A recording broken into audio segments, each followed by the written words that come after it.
नमस्कार मंडळी, हिरवीगार माडाची झाडे बघून तुम्ही गेस केलंच असेल आम्ही कुठे आहोत. तर बरोबर, आम्ही आहोत कोकणात.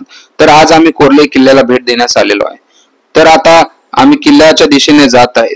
मित्र राहिला पाठीमागे. मित्र बोलला मला पण घेऊन जा, आणि पाठीमागे आल्यानंतर मित्र रागवला. मग आम्ही चालतच जायचं ठरवलं. मग चालत पायथ्यापर्यंत पोहोचलो आणि आतमध्ये गेले असता नंतर मी मित्राचे इंट्रोडक्शन दिले. त्यामुळे मित्राचा राग कमी झाला. नंतर आम्ही वरती गेलो. पडझड झालेला दरवाजा आम्हाला पाहायला मिळाला. तसंच आम्ही नंतर पुढे गेलो असता तरी तोप मिळाली बघायला. तोपाला हात लावला असता समजले की तोप पंचधातूची आहे, त्यामुळे गरम नाही झाली. नंतर समोर पुढे आलो, तटबंदी पण पडक्या अवस्थेत होती. ती बघून झाल्यानंतर आम्ही समोर गेलो आणि जो आम्ही आलो तो रूट बघितला.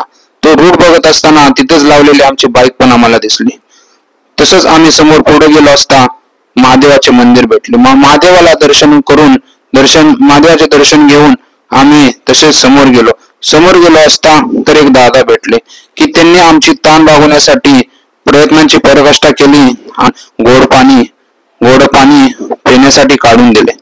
काकांना धन्यवाद बोललो आणि समोर गेलो असता आम्हाला एक पोर्तुगीज लिपीतला लेख बघायला मिळाला.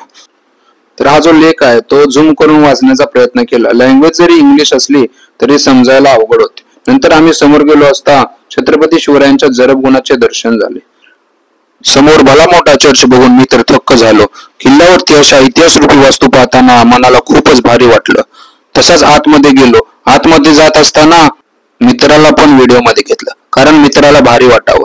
आतमधील भाग पूर्णपणे डोळ्याने न्याहाळून घेतला आणि नंतर समोर गेलो. छत्रपती शिवरायांना मानवंदना देऊन म्हणजे शिवगर्जना करून आम्ही किल्ल्याची रजा घेण्याचे ठरवले. जाता जाता अथांग समुद्राचे मनमोहक दृश्य आपल्या डोळ्यामध्ये साठवून आम्ही गड उतार होण्याचे ठरवले. तर मंडळी, संपूर्ण व्हिडिओसाठी आपल्या सातारचा दुर्गवेढा या चॅनलला सबस्क्राईब करा.